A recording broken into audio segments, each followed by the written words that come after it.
नमस्कार दोस्तों, प्रिया शॉर्ट्स में आपका स्वागत है। आज हम जानेंगे नवरात्रि में कन्या पूजन क्यों किया जाता है, इसका क्या महत्व है, इसकी विधि क्या है और इसके लाभ के बारे में भी जानेंगे। वैसे तो कुछ लोग नवरात्रि के दौरान हर दिन ही कन्या पूजन करते हैं, लेकिन दुर्गा अष्टमी और नवमी के दिन इसका विशेष महत्व होता है। शास्त्रों में बताया गया है कि इन दोनों दिनों के दौरान कन्या को भोजन कराने से माता प्रसन्न होती हैं और यह भोजन माता रानी को ही पहुंचता है। मानता है कि माता रानी अपनी कृपा भक्तों के परिवार पर बनाए रखती हैं, जिससे उसके परिवार में सुख समृद्धि आती है। नवरात्रि में कन्याओं का 1, 5, 7 या 9 कन्याओं को भोजन कराने और पूजा कराने का एक साथ छोटे लड़के को भी भोजन करवाना चाहिए। पुराणों के अनुसार इंद्रदेव ने भगवान ब्रह्मा से माता भगवती को प्रसन्न करने के लिए कोई उपाय पूछा था। उस दौरान ब्रह्मा ने इंद्रदेव को बताया था कि देवी को प्रसन्न करने के लिए कुंवारी कन्याओं का पूजन करें और उनको भोजन कराएं। तभी से यह परंपरा चली आ रही है कि नवरात्रि के दौरान माता रानी को प्रसन्न करने के लिए कन्या पूजन कराया जाता है और उनको भोजन कराया जाता है, जिससे माता रानी प्रसन्न होती हैं।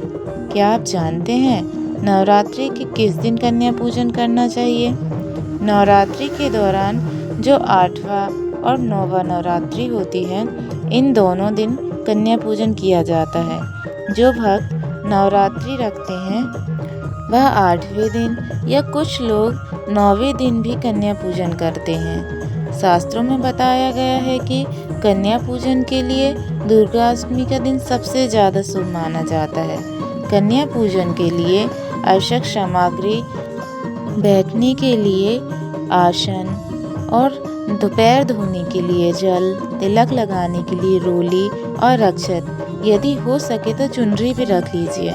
कलश, दीपक, रोली, कुमकुम, हल्दी, अक्षत, मौली, पुष्प एवं फूलों की माला, अगरबत्ती, धूप, हलवा, चने की सब्जी, पूरी, मिठाई, दक्षिणा, चूड़ी, बिंदी आदि। क्या आप जानते हैं कन्या पूजन में लांगुर को क्यों बिठाया जाता है? कन्या पूजा में लांगुर को इसलिए बिठाया जाता है क्योंकि लांगुर काल भैरव का रूप माना जाता है, इसलिए उन्हें कन्याओं और माता का रक्षक माना जाता है।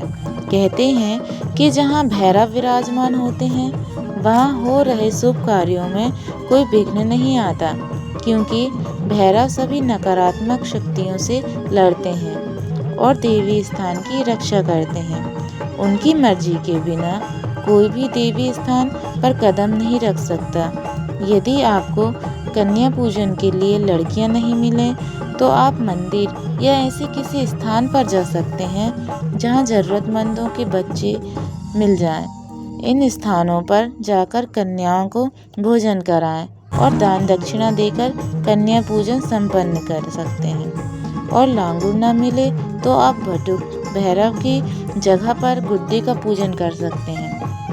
पूजा के बाद गुड्डे और बटुक को चढ़ाया गया सारा सामान किसी बच्चे को दान कर सकते हैं। भैरव का प्रसाद आप कुत्ते को भी दे सकते हैं, क्योंकि कुत्ता भैरव बाबा का वाहन माना जाता है। अब हम कन्या पूजन विधि जानते हैं। सबसे पहले हम 3 से 10 वर्ष की कन्याओं को पूजन के लिए आमंत्रित करेंगे। 9 कन्याएं होना श्रेष्ठ माना जाता है, लेकिन जितनी संभव हो उतनी कन्याओं को बुलाएं। एक बालक को भी शामिल करें, जो भगवान भैरव का स्वरूप माना जाता है। कन्या पूजा के दिन घर आई कन्याओं को सच्चे मन से स्वागत करें। मान्यता है कि इससे देवी माँ प्रसन्न होती है। स्वच्छ स्थान पर एक चौकी रखें और उस पर लाल या पीला कपड़ा बिछाएं। माँ दुर्गा की प्रतिमा या चित्र स्थापित करें और दीप प्रज्वलित करें। कन्याओं को स्वच्छ आसन पर बैठाएं। सबसे पहले कन्याओं के पैर धोकर उन्हें तिलक लगाएं। अब सारी कन्याओं के माथे पर कुमकुम का टीका लगाएं। कलावा बांधें और पुष्प अर्पित करें। उनके चरण स्पर्श कर आशीर्वाद लें। माता के मंत्रों का जाप करें और कन्याओं को देवी स्वरूप मानकर पूजा करें। या देवी सर्वभूतेषु कन्या रूपेण संस्थिता नमस्तस्यै नमस्तस्यै नमस्तस्यै नमो नमः। माँ दुर्गा को हलवा, चना और पूरी का भोग लगाया जाता है, लेकिन अगर आपका सामर्थ्य नहीं है तो आप अपनी इच्छा अनुसार कन्या को भोजन कराएं। भोजन प्राप्त होने पर कन्याओं को दक्षिणा जरूर दें, क्योंकि दक्षिणा के बिना दान अधूरा रहता है। अंत में पैर छूकर आशीर्वाद लें। ऐसा करने से देवी माँ प्रसन्न होती हैं और भक्तों के कष्ट दूर करती हैं। अब हम कन्या पूजन के महत्व और उनसे मिलने वाले लाभ के बारे में जानेंगे। नवरात्रि के दौरान कन्या पूजन करने से आपको माता की कृपा प्राप्त होती है। कन्या पूजन से आपके घर में सुख समृद्धि और घर में कलेश दूर होते हैं।